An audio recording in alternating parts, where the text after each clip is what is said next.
ዜጎች በእጃቸው ላይ ያለውን ገንዘብ በአንድ ወር ጊዜ ውስጥ ወደ ባንክ እንዲያስገቡ ታዘዘ። በደቡብ አፍሪካ በኢትዮጵያውያን የሚተዳደሩ ሱቆች በደቦ መዘጋት ጀመሩ። የሶማሌላንድ ፕሬዝዳንት የተመረጥኩት ለፍልስጤም ለመስራት አይደለም አሉ። ሰላም ጤና ይስጥልን ውድ የረመጥ ሚዲያ ቤተሰቦች እንደምን አላችሁ? ወቅታዊና አዳዲስ መረጃዎችን ይዘንላችሁ ወደ እናንተ ስንቀርብ በቀላሉ እንዲደርሳችሁ ሰብስክራይብ እያደረጋችሁ የደውል ምልክቷን ተጫኑ። ላይክና ሼር እንዲሁም ኮሜንት እያደረጋችሁ ቤተሰባዊ ግንኙነታችሁን እንድታጠናክሩ በአክብሮት እንጠይቃለን።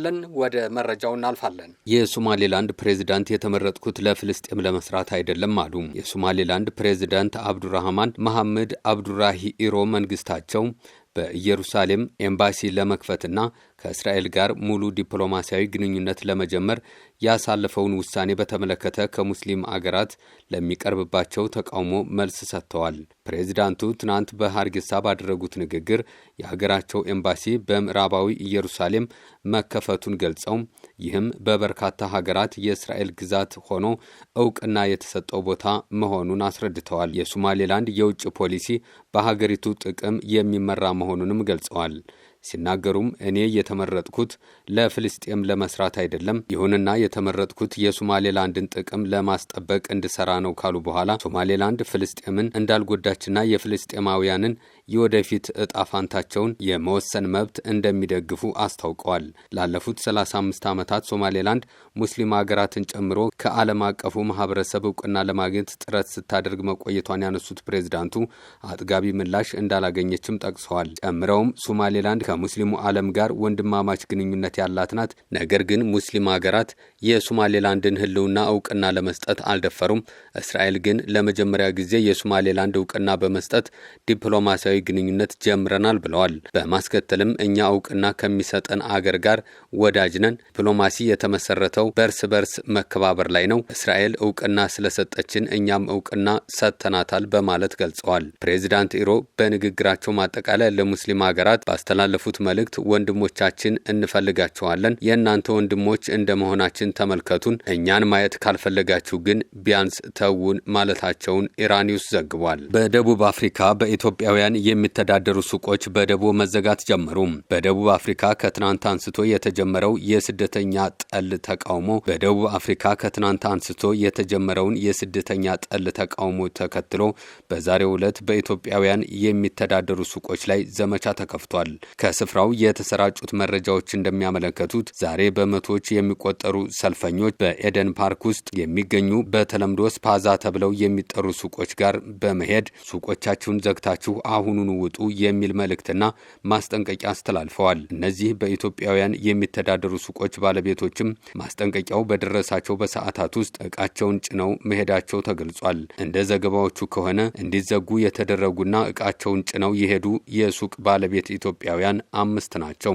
የሰልፈኞቹ መሪ የሆነው አቦንግሌ ሲጎቦንጎ በስፍራው ለነበሩት ጋዜጠኞች ሲናገር ዛሬ 5 ሱቆች እንዲዘጉ አድርገናል፣ ነገ ደግሞ ተጨማሪ ሱቆችን የማዘጋት ዘመቻችንን እንቀጥላለን ብሏል። ጨምሮም የተሰጠን ተልዕኮም በውጭ ዜጎች የሚተዳደሩ ስፓዛ ሱቆችን ከአካባቢያችን ማስወጣት ነው ካለ በኋላ የእነዚህ ሱቆች ባለቤቶች ዝርፊያ እንዳይፈጸምባቸው በሰላማዊ መንገድ ለቀው እንዲሄዱ ማሳሰቢያ ሰጥቷል። የዘመቻው ዓላማም በእነዚህ ሱቆች ውስጥ ደቡብ አፍሪካውያን እየሰሩ ራሳቸውን እንዲያስተዳድሩ ማድረግ መሆኑንም አስታውቋል። ዜጎች በእጃቸው ላይ ያለውን ገንዘብ በአንድ ወር ጊዜ ውስጥ ወደ ባንክ እንዲያስገቡ ታዘዘ። የሀገሪቱ ዜጎች በእጃቸው ላይ ያለውን ገንዘብ በሙሉ እስከ ሐምሌ መጨረሻ ድረስ ወደ ባንክ እንዲያስገቡ ጥብቅ መመሪያ ተሰጥቷል። የኤርትራ ማዕከላዊ ባንክ ማክሰኞ ዕለት ባወጣው ጥብቅ ማሳሰቢያ በሀገሪቱ ውስጥ በግለሰቦችና በተቋማት እጅ የሚገኝ የሀገሪቱ መገበያ ገንዘብ ወይም ናቅፋ በሙሉ እስከ ሐምሌ ወር መጨረሻ ድረስ ወደ ባንክ እንዲገባ ትዕዛዝ አስተላልፏል። የኤርትራ ባንክ ባወጣው መግለጫም እያንዳንዱ ዜጋና ተቋም የመጠቀም መብት ያለው የሀገሪቱን ብሔራዊ ገንዘብ የሆነውን ናቅፋ ብቻ መሆኑን በመጥቀስ ለየትኛውም ልውውጥ በገንዘብ ብቻ መጠቀም ግዴታ እንደሆነ ገልጿል። ስለዚህ ዜጎችና ተቋማት ያላቸውን ገንዘብ በሙሉ ወደ ባንክ እንዲያስገቡ፣ ከዛ ውጭ ግን ግለሰቦችና ተቋማት ገንዘብ በይዞታቸው ውስጥ ማቆየት ህገወጥ መሆኑን አስጠንቅቋል። በዚህም መሰረት ሁሉም ያላቸውን ገንዘብ ወደ ባንክ እንዲያስገቡ፣ በተጨማሪም የባንክ ሂሳብ የሌላቸው ሰዎች ወይም ተቋማት እስከ ሐምሌ መጨረሻ ድረስ ያላቸውን ናቅፋ አዲስ አካውንት በመክፈት እንዲያስገቡ መመሪያ ተሰጥቷል። ነገር ግን ይህንን መመሪያ የማያከብሩ በማያከብሩና ገንዘባቸውን በተሰጠው ጊዜ ገደብ ውስጥ ወደ ባንክ በማያስገቡ ግለሰቦችና ተቋማት ላይ ጥብቅ ሕጋዊ እርምጃ የሚወሰድ መሆኑን ማዕከላዊ ባንኩ አስጠንቅቋል። በተቀመጠው የጊዜ ገደብ የወጣውን መመሪያ ተግባራዊ በማያደርጉት ላይ ይወሰዳል የተባለው ሕጋዊ እርምጃ ምን እንደሆነ ግን አልተገለጸም። ይህ አዲስ መመሪያ የኤርትራ መንግስት በውጭ ምንዛሬ ተመን በገንዘብ ዝውውርና በፍጆታ ዕቃዎች ላይ ለ10 ዓመታት ሲያካሄድ ከቆየው ጥብቅ ቁጥጥር ጋር የሚዛመድ ነው ተብሏል።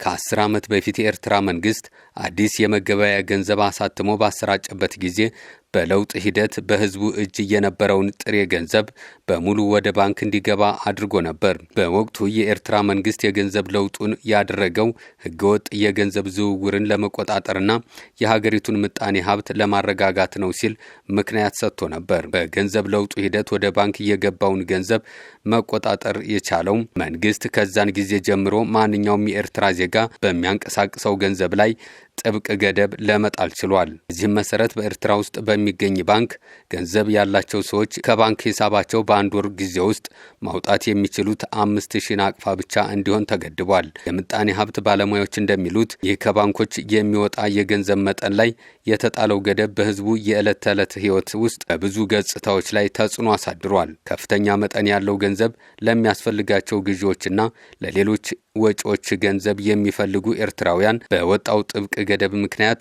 ለበርካታ ወራት ገንዘብ ከባንክ በማውጣት ለማጠራቀም ይገደዳሉ። በተጨማሪም እንደ ሰርግ ላሉ ከፍተኛ ወጪ ለሚጠይቁ አንዳንድ ጉዳዮች ከተቀመጠው ወርሃዊ 5000 ብር ላይ ከባንኮች ገንዘብ ለማውጣት ከአካባቢው ባለስልጣናት የፈቃድ ደብዳቤ ማግኘት አለባቸው።